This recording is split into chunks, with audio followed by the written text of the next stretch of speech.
নন্দন টিভির স্বাস্থ্য বিষয়ক নিয়মিত আয়োজন হোয়াইট কোর্টে আপনাদের আমন্ত্রণ জানাচ্ছি। আমি ডাক্তার এ কে এম জুলফিকার ইসলাম।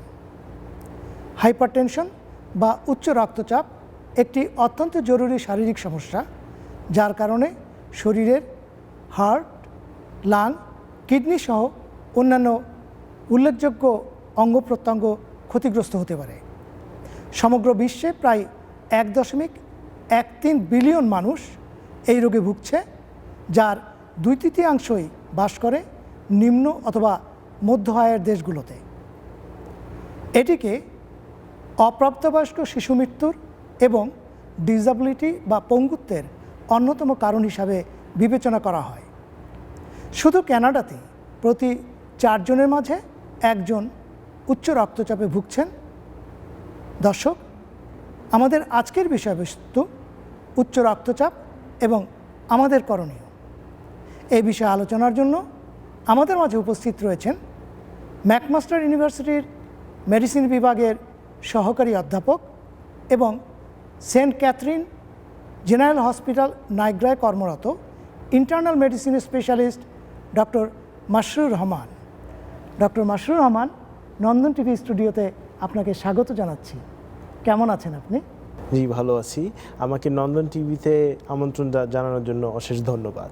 তো ডক্টর মাসরুর রহমান, আপনি ইন্টারনাল মেডিসিন স্পেশালিস্ট হিসাবে কর্মরত আছেন এবং হাসপাতালে চিকিৎসা দিচ্ছেন।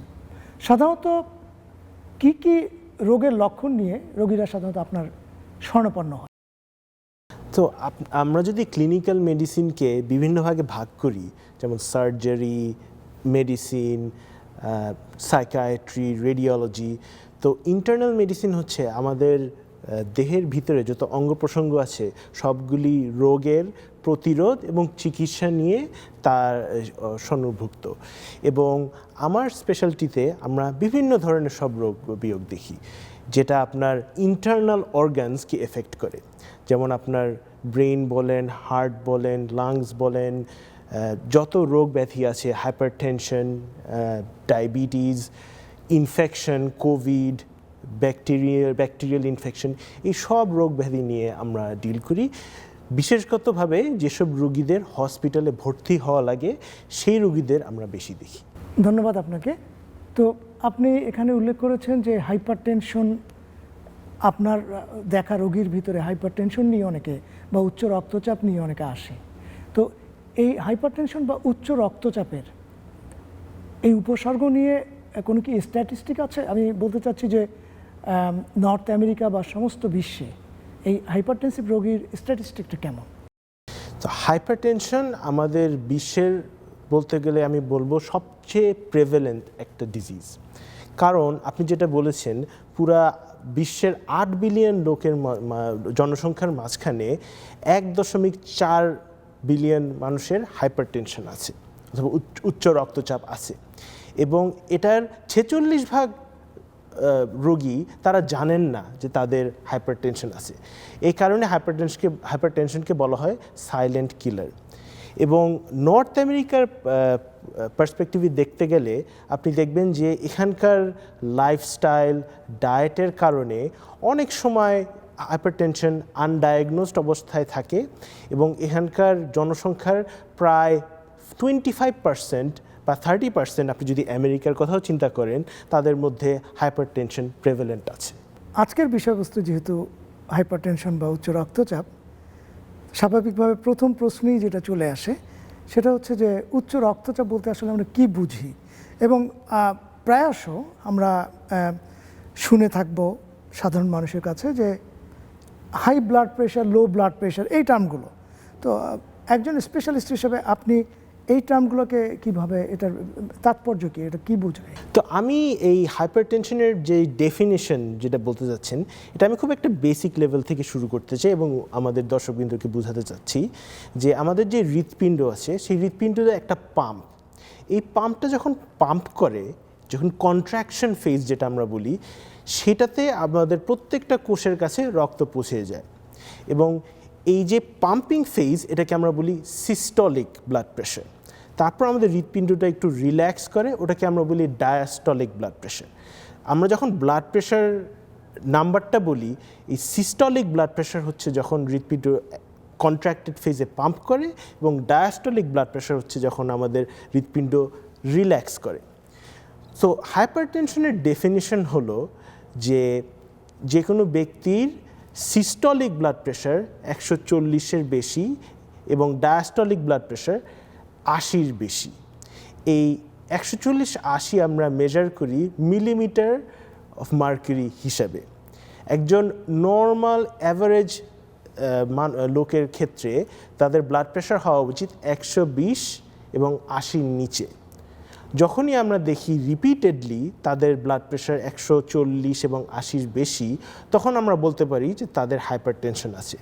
হাইপারটেনশনের আরেকটা ডেফিনিশন হলো যে কোনো ব্যক্তি যার ওষুধ খেতে হয় ব্লাড প্রেশার কন্ট্রোলের জন্য, তাদের অলরেডি হাইপারটেনশন আছে, এবং আমরা বলি তাদেরকেও এই ডেফিনিশনের আন্ডারে থাকতে হবে।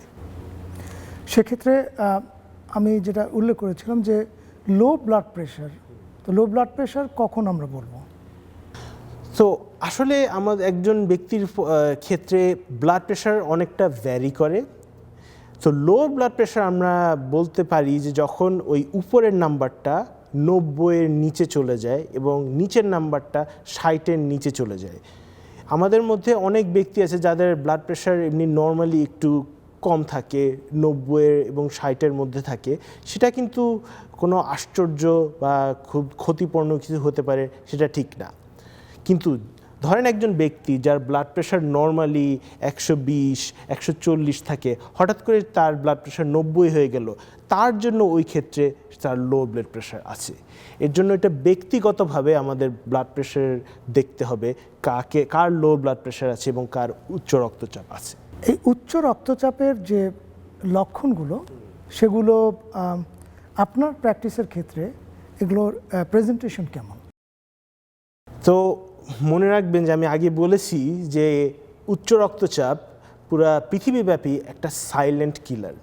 আপনার নাম্বার 1 সিমটম হলো এইসব রোগীদের কোনো সিমটম থাকবে না, এবং এটা সবচেয়ে প্রেভেলেন্ট, কারণ এই রোগটা আপনার ভিতর থেকে আস্তে আস্তে ডেভেলপ করে, যাতে করে একজন রোগী হয়তো বুঝতে পারবে না যে তার হাই ব্লাড প্রেশার আছে। কিন্তু এক পর্যায়ে গিয়ে কিছু সিমটম দেখা যেতে পারে। ওইসব সিমটম আপনি শারীরিক সিমটম ভাবে লক্ষণভাবে যদি চিন্তা করেন, সেটা হতে পারে প্রচণ্ড মাথা ব্যথা, চোখে ঝাপসা দেখা, বুকে ব্যথা, হয়তো পেটের যেসব শিরা আছে মাঝে মধ্যে এগুলি ডাইলেটেড হয়ে যেতে পারে, যে কারণে অনেক সময় পেটে ব্যথা হতে পারে। বিশেষ করে আমাদের বুঝতে হবে যে আমাদের আর্টারি প্রত্যেকটা কোষকে ব্লাড সাপ্লাই দেয়। এর জন্য আমাদের প্রত্যেকটা কোষ, প্রত্যেকটা সেল এই হাইপারটেনশনে এফেক্টেড হতে পারে। ধন্যবাদ আপনাকে সহজভাবে হাইপারটেনশনের ব্যাপারটা বিশ্লেষণ করার জন্য। দর্শক, আমরা ছোট্ট বিরতিতে যাচ্ছি, আমাদের সঙ্গেই থাকুন।